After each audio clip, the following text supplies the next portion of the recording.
I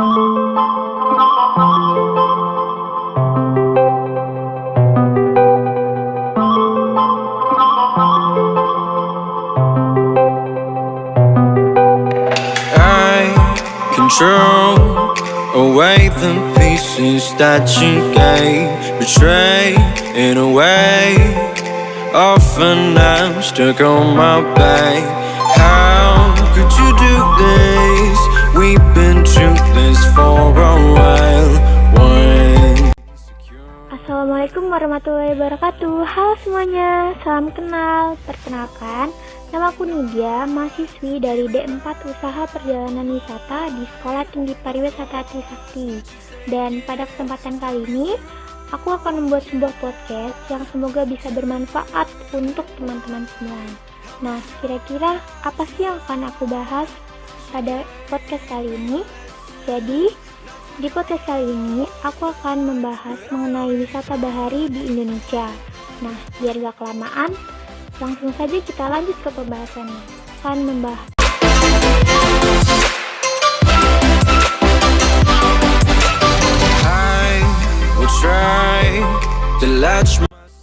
teman-teman semua, seperti yang kita tahu, kekayaan sumber daya alam hayati dan ekosistemnya yang terdiri dari sumber daya hewani, nabati, gejala dan keunikan alam atau keindahan alam yang dimiliki oleh bangsa Indonesia merupakan anugerah dari Tuhan Yang Maha Esa.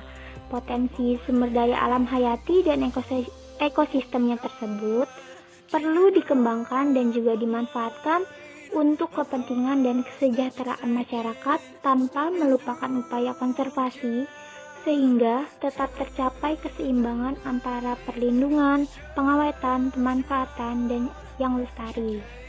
Agar objek dan daya tarik wisata dapat dimanfaatkan secara nyata dan diperlukan modal dan teknologi yang memadai, serta untuk menjaga kelestariannya diperlukan pengelolaan yang arif agar tidak menimbulkan dampak negatif terhadap lingkungan, kawasan, dan sosial budaya masyarakat. Pemanfaatan jasa lingkungan untuk kepentingan wisata alam perlu memperhatikan prinsip-prinsip pengembangan pariwisata alam, yakni konservasi, edukasi, ekonomi, rekreasi, dan peran atau partisipasi masyarakat. Diharapkan dalam pengembangan wisata bahari tidak hanya melihat pada hasil jangka pendek, tetapi harus melihat pada kelangsungan jangka panjang, sehingga perlu perencanaan dan dukungan yang matang tidak hanya dari swasta tapi juga dari pemerintah dan masyarakat. Perlu perencanaan dan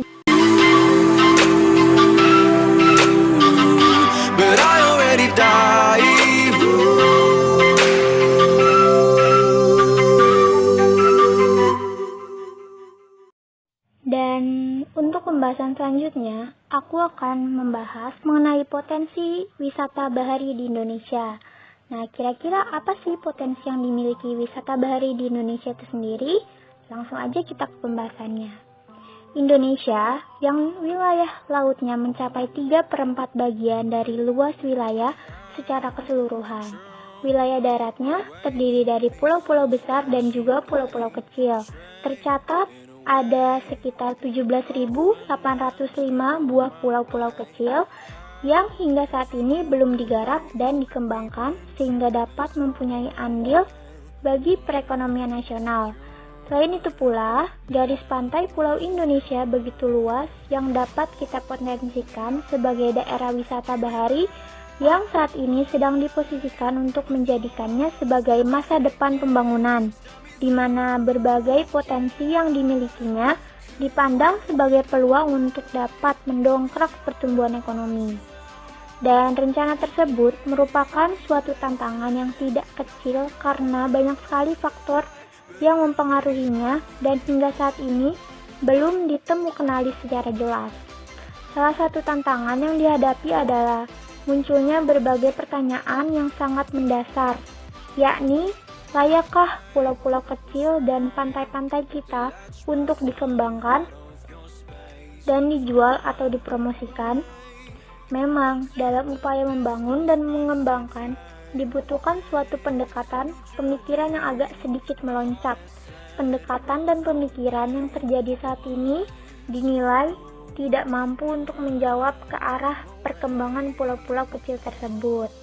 Dan di sisi lain, karakteristik pulau-pulau kecil dan pantai-pantai di Indonesia yang ada menjadikan permasalahan yang dihadapi menjadi semakin kompleks, di mana keterbatasan daya dukung lingkungannya mempunyai konsekuensi terhadap terbatasnya skala ekonomi dari kegiatan yang akan dikembangkan dan produk yang dihasilkan.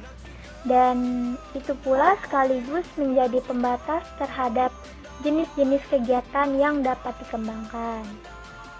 Nah, di luar dari itu, ada pula upaya pengembangannya. Dan pada hakikatnya, pengembangan wisata bahari merupakan respon dari perkembangan demand wisatawan pada skala dunia. Hal ini disebabkan karena adanya pertumbuhan populasi dunia yang relatif cukup tinggi serta meningkatnya pendapatan masyarakat dunia, sehingga berpengaruh terhadap adanya peningkatan jumlah wisatawan internasional yang cukup besar.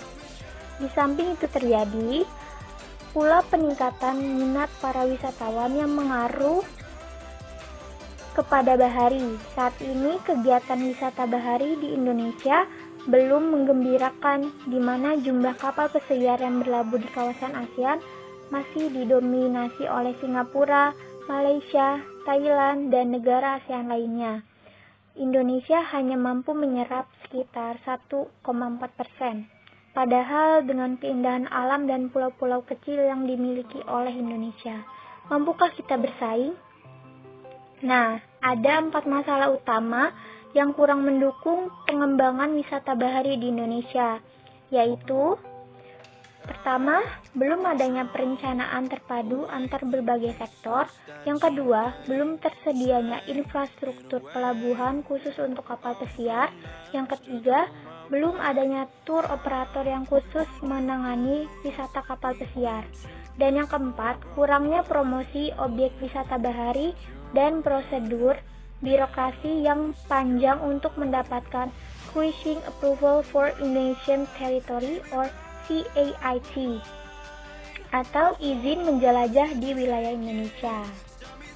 Padahal di sisi lain ada beberapa keuntungan yang dapat diperoleh dengan mengembangkan wisata bahari di Indonesia, yakni yang pertama, kita dapat mendatangkan wisatawan dalam jumlah besar yang berarti mendatangkan devisa bagi negara. Dan yang kedua, mempromosikan Indonesia dengan memanfaatkan potensi wisata bahari, membuka akses ke objek-objek wisata. Dan yang terakhir, dapat mengembangkan potensi ekonomi pulau-pulau kecil. Khusus terhadap aspek ekonomi akan dapat meningkatkan ekonomi lokal dan nasional. Terjadinya peningkatan kesempatan kerja, mempercepat pertumbuhan kawasan di Indonesia karena memiliki potensi wisata bahari yang sangat besar dan pada umumnya tidak membutuhkan infrastruktur pendukung yang kompleks. Bahari my mind, my thoughts that you've taken stop me to care. Nah, dan setelah mengetahui potensi dan juga upaya pengembangannya, selanjutnya aku juga akan membahas bagaimana langkah dan kebijakannya. Dan pada masa lalu, memang pengembangan kepariwisataan di suatu ruang kawasan tertentu memang sering tanpa kiprah perencanaannya yang matang. Perubahan lingkungan hidup atau sumber daya alam sebagai akibat dari suatu perkembangan kepariwisataan dan merupakan dampak baik terhadap lingkungan hidup, geofisik dan sumber daya alam, maupun lingkungan hidup, sosial ekonomi dan budaya penduduk setempat memang tidak pernah secara metodologis dipertimbangkan sebagai bagian dari proses perencanaan yang tak terpisahkan, apalagi menjadi bagian yang menyatu dalam upaya pengelolaan kepariwisataan.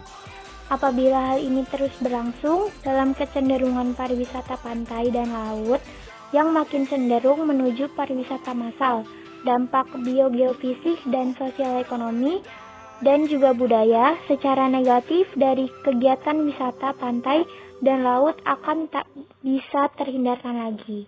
Dan yang patut diperhitungkan pula adalah kenyataan bahwa wisatawan Nusantara bukan hanya bisa berkunjung secara massal, namun juga datang berbondong-bondong secara bermusim saja.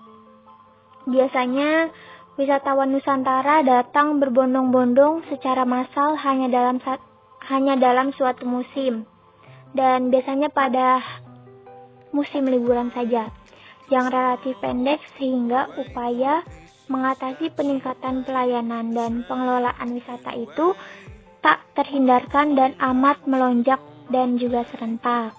Namun, kemudian semua upaya itu mereda secara mendadak pula untuk keperluan pemenuhan gejala massal berjangka pendek.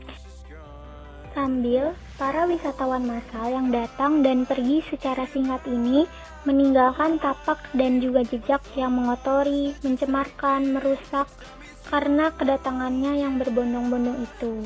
Oleh karena itu, kewaspadaan terhadap dampak lingkungan dalam upaya menghadapi pengembangan wisata pantai dan laut atau yang kita sebut sebagai wisata bahari untuk menerima kunjungan wisatawan massal menjadi sangat penting guna memelihara keberlanjutan kualitas lingkungan hidup atau sumber daya alam wisata tropik khususnya, dan menjamin pembangunan ekonomi berkelanjutan umumnya.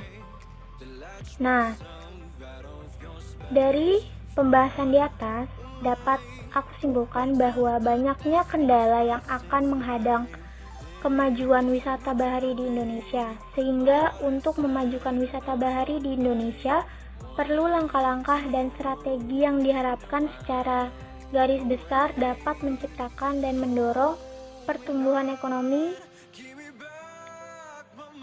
Selain itu, sebagai perwujudan untuk melestarikan kekayaan alam sehingga tetap tercapai keseimbangan antara perlindungan, pengawetan, dan pemanfaatan yang lestari untuk diri kita, masyarakat, bangsa, dan generasi penerus di masa mendatang. Nah, teman-teman semua, mungkin itu saja pembahasan yang dapat aku sampaikan pada podcast kali ini. Apabila ada kurang lebihnya mohon dimaafkan. Sampai jumpa di podcast selanjutnya. Wassalamualaikum warahmatullahi wabarakatuh.